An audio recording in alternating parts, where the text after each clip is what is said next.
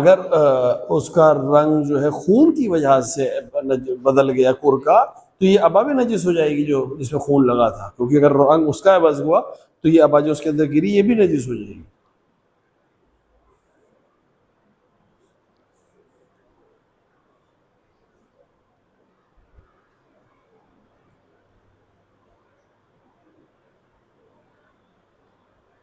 इसको मैंने मुकर्रर बयान किया है, बार बार बयान किया है। इस्लाम बुजुर्गों बुजुर्गों बुजुर्गों ने हमारे बयान किया है कि इस तरह में खुदा की खुदाई अज़्ज़ व जल इस तरह में नताइज को अर्ज करे, ना कि गायात को। सो अर्ज़ खुदा हर चीज़ को मौत खुदा हर चीज़ को जानता है कि नहीं? तो फिर क्यों जनाब मूसा से पूछ रहा है कि तुम्हारे हाथ में क्या है मूसा? ये कहते हैं इसको इस तरह का मतलब है कि मबादी को छोड़ दो, असल नतीजे को लो। पैगंबर अकरम सल्लल्लाहु अलैहि वसल्लम अगर ये जिब्राइल से ने कहा भी हो, जिब्राइल से इस तरह की चीज़, तो इससे ये मुराद नहीं है कि पैगंबर को मालूम नहीं है, बल्कि उस नतीजे तक पहुंचाना चाह रहे हैं पैगंबर।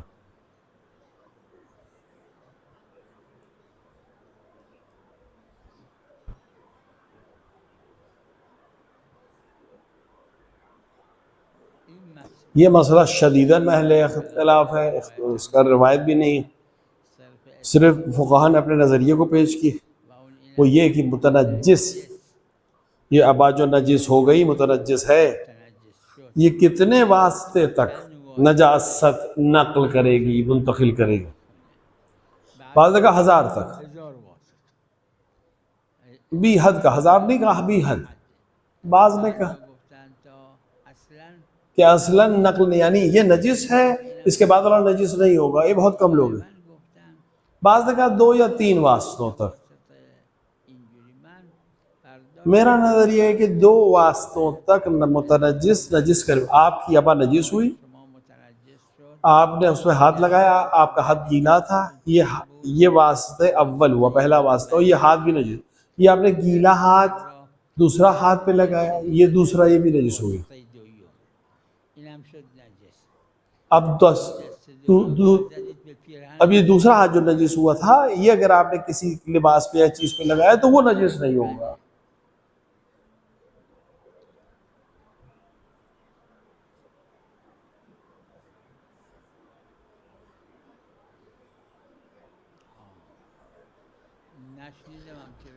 मैंने इस तरह की रवायत नहीं सुनी, शायद फुक़हा ने कहा हो।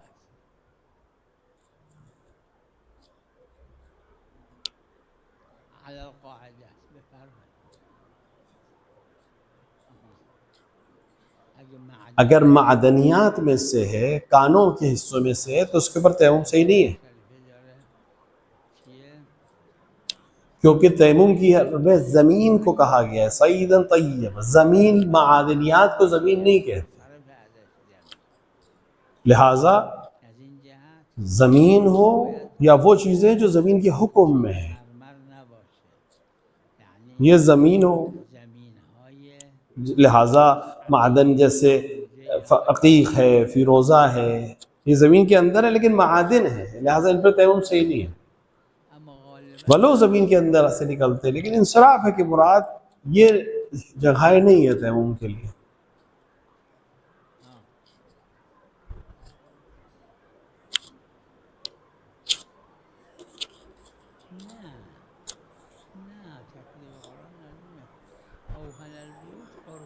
ये उर्फी माना है, उर्फ में इस्तेमाल हुआ।